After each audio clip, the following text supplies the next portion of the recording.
हजरत Khubaib को गिरफ्तार कर लिया मक्के वालों ने। उस वक्त गुर्बत थी इस्लाम पर।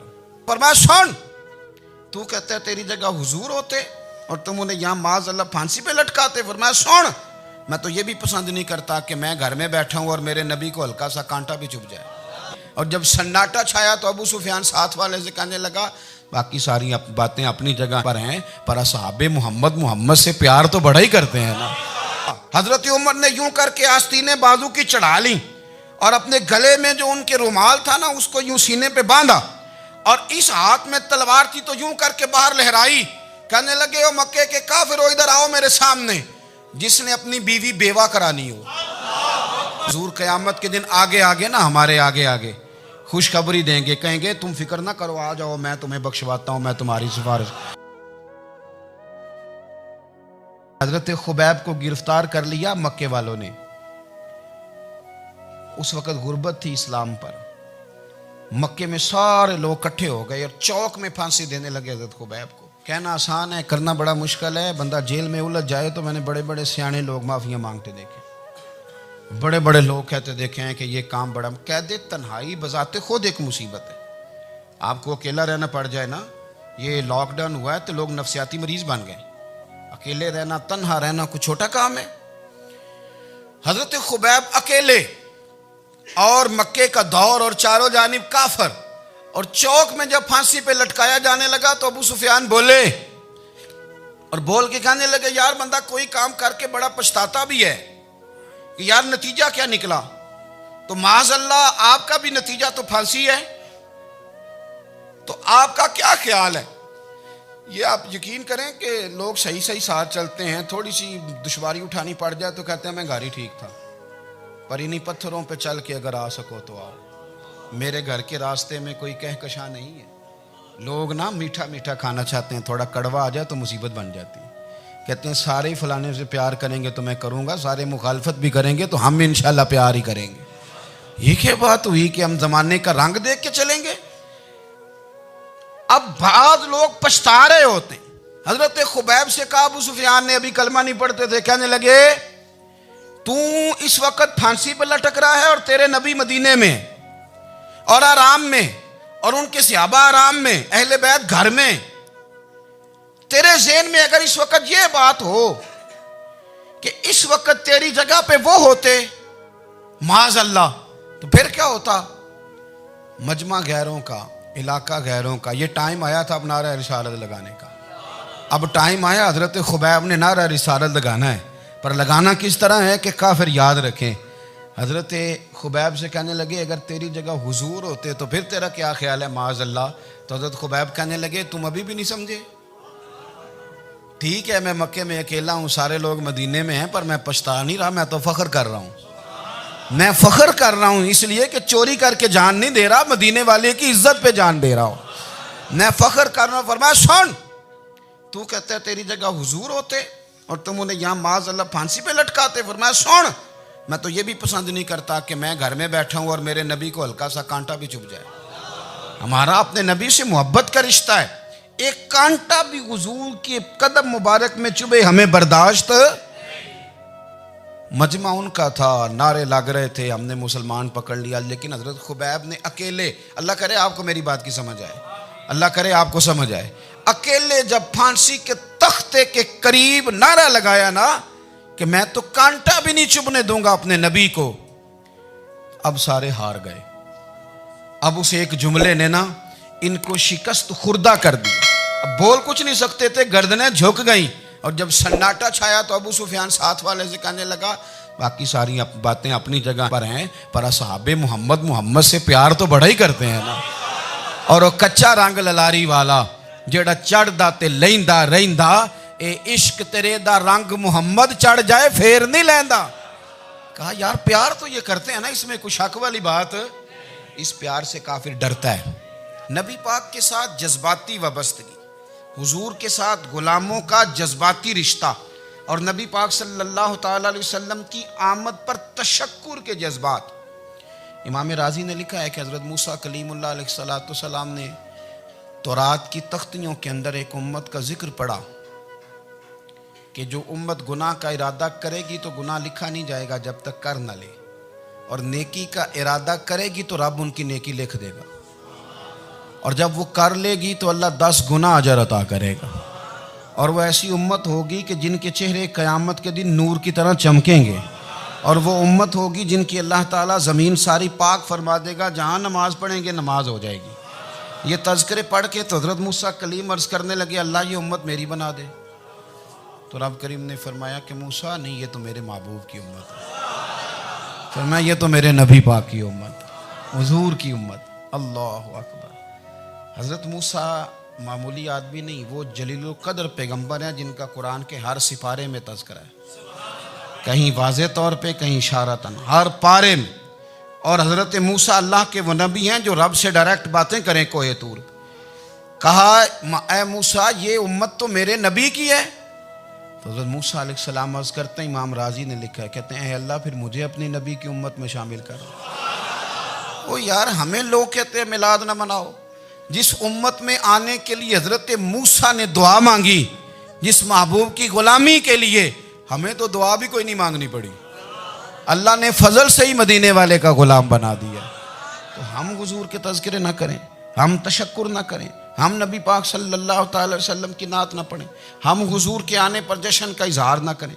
हर वो जायज़ तरीका जिससे इजहार खुशी हो सके वो मिलाद पे करना चाहिए, और उसके लिए असबाब बनाने चाहिए। उम्मत का एक जज्बाती अंदाज होना चाहिए नबी पाक के साथ, एक वारफ्तगी, एक ज़ौक़, एक तबीयत के अंदर विजदान। नारा मतलब इस तरह ना हो कि बस चल रहा है काम। मैं नहीं हूँ कायल, मैं कहता हूँ पहले तो कोई लगाए ना, और फिर नारा जब लगता था ना तो मुसलमानों के यहाँ नारा लगता था तो बड़े बड़े लोग कांप जाते थे। सूफिया ने लिखा है कि हज़रत उमर ने जब कलमा पढ़ा ना तो 39 बंदे कलमा पढ़ते थे।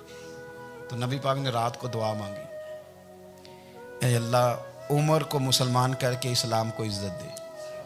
हज़रत उमर सवेरे आ गए, मुझमें वो तफसील में नहीं जाता, बात लंबी। हज़रत उमर जब आए ना, और उन्होंने आते जब कहा ना कि मैं कलमा पढ़ने आया हूँ, तो हुजूर इतने राज़ी हुए कि नबी पाक ने कहा अल्लाह अकबर। तो सहाबा ने नारे लगाए अल्लाह अकबर, अल्लाह अकबर। यानी 40 लोग मुसलमान हुए तो नारे लगे, नारे लगे। हमारे सूफिया कहते हैं हज़रत उमर के आने पर जब नारे लगे तो बताओ कि वो तो नारा तकबीर लगा, नारा रिसालत क्यों नहीं लगा? तो कहते हैं गोया हमें हुजूर ने ये समझाया है, हुजूर के इशारों ने समझाया है कि मैं अब अपने नारे खुद तो नहीं ना लगाऊंगा, मैंने तो अल्लाह अकबर कह दिया, उमर आ गया है, मेरे नारे लगाता रहेगा, अब नारे लगेंगे। हज़रत उमर ने पहले दिन ही कहा कि हुजूर आप सच्चे रसूल हैं तो छुप छुप के नमाज क्यों पढ़ें? शुरू हो गए नारे, हुजूर आप सच्चे हैं तो छुप छुप के नमाज का क्या माना हो? तो हुजूर ने फरमाया तेरा क्या इरादा? कि हुजूर सारे नहीं, एक मैं, एक अमीर हमजा, एक लाइन के आगे वो लग जाए, एक के आगे मैं लग जाऊं, और बाकी मुसलमान जितने हैं कुल 40 थे, पीछे 18 19 बचेंगे, तो एक लाइन में वो हो जाए, एक में आगे, एक में अमीर हमजा हो, एक में मैं हूं। तो देख लेते हैं ये हमें नमाज कैसे नहीं पढ़ने देते। हाँ हाँ देख लेते हैं, आए ना मैदान में, इधर आ सितमगर हुनर आजमाएं, तो तीर आजमा हम जिगर आजमाए, और गुलामाने मोहम्मद जान देने से नहीं डरते, ये सर कट जाए यहाँ रह जाए कुछ परवाह नहीं करते। फरमाया भी पता चल जाता है ना, एक लाइन में हज़रत अमीर हमजा हो गए, एक में हज़रत उमर हो गए। पहले ये मारते थे जो हरम शरीफ में मुसलमानों के तरीके पे नमाज पढ़ता था, ये जुलूसों की बड़ी बरकत है, अंदर बैठे रहे ना चुप करके, निकल जाएं तो पता कुछ भी नहीं चलता। जब निकलते हैं ना लोग कहते हैं जुलूस क्या माना है, तो मैं बताता हूँ ना जुलूस का माना क्या है। हज़रत उमर ने बाहर निकले, 2 लाइनों का जुलूस, लंबा भी कोई नहीं, बंदे भी 40, और जनाब फारूक आजम बाहर निकले तो उमर का नारा, उमर का। हजरत उमर ने यूं करके आस्तीने बाजू की चढ़ा ली, और अपने गले में जो उनके रुमाल था ना उसको यूं सीने पे बांधा, और इस हाथ में तलवार थी तो यूं करके बाहर लहराई, कहने लगे ओ मक्के के काफिरो इधर आओ मेरे सामने। जिसने अपनी बीवी बेवा करानी हो, जिसने बच्चे यतीम कराने हो, वो आए मैदान में। मुस्तफ़ा के गुलाम आज सड़कों पे निकल आए, आए मैदान में हमारे सामने हमारा मुकाबला करे, आए ना मैदान में। हम निकले हैं, अब हम यहाँ काबे में एलानिया नमाज पढ़ेंगे, हम पढ़ेंगे, ताकत है तो आओ ना हमारा मुकाबला करो, आओ। कुफर बजाते खुद बहुत बड़ा झूठ है, और झूठ के पैर, बस 2 बंदे निकले तलवारें लेके आगे आगे, तो फिर हजरत उमर ने एलानिया नमाज पढ़वाई खाना काबा। तो मेरे भाई रसूलुल्लाह सल्लल्लाहु अलैहि वसल्लम के गुलाम तो जब नारा लगाते थे तो हो ही कमाल जाता था। फिर बरेली के इमाम बोले, कहने लगे पेश हक मुजदा शफात का सुनाते जाएं। हुजूर क़यामत के दिन आगे आगे ना, हमारे आगे आगे खुशखबरी देंगे, कहेंगे तुम फिक्र ना करो, आ जाओ मैं तुम्हें बख्शवाता हूँ, मैं तुम्हारी सिफारिश, आ जाओ पीछे पीछे। हुजूर न पेश हक मुजदा शफात का सुनाते जाएंगे। यकीन करें बरेली के इमाम को भी बड़ा ही रंग आता है बयान करने का। कहने लगे आप रोते जाएंगे। अल्लाह को मनाना है ना हुजूर ने, कहते हैं पेश हक मुजदा शफात का सुनाते जाएंगे, आप रोते जाएंगे पर हमको हंसाते जाएंगे। बागे जन्नत में मुहम्मद मुस्कुराते जाएंगे, फूल रहमत के गिरेंगे हम उठाते जाएंगे, और हश्र में होगा हमारा दाखिला इस शान से हम या रसूल अल्लाह का नारा लगाते जाएं, हम या रसूल अल्लाह का नारा। इमाम राजी कहते हैं हुजूर ने एक रुक्का पकड़ा छोटा सा, एक बंदे को लोग दोज़ख में लेके जा रहे हैं। अच्छा मुझे एक बात बताओ, फैसला पहले हो गया है, अल्लाह के सामने हुआ है और फैसला हो गया और तय हो गया कि दोज़ख में जाना है। वो करीब पहुंच गए दोज़ख के, तो हुजूर ने देख लिया और बताया किसने? हजरत आदम ने।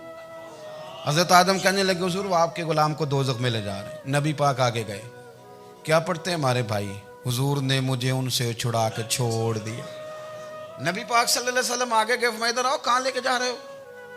अल्लाह के सामने फैसला हुआ है ना, फरिश्तों ने किया है ना। फरिश्ते को किसी से बदध्यानती तो नहीं ना करते, फरिश्तों ने जो किया ठीक किया है ना। क्यों लेके जा रहे हो? सोने गुनाह ज्यादा है, नेकियां थोड़ी हैं। फरमाया मेरे सामने तोलो। किसी फरिश्ते ने नहीं कहा कि सोने माज़अल्लाह हमको बेईमान है, हमारी कोई इससे जिद चल साडा को बनना सन जाए दे नाल।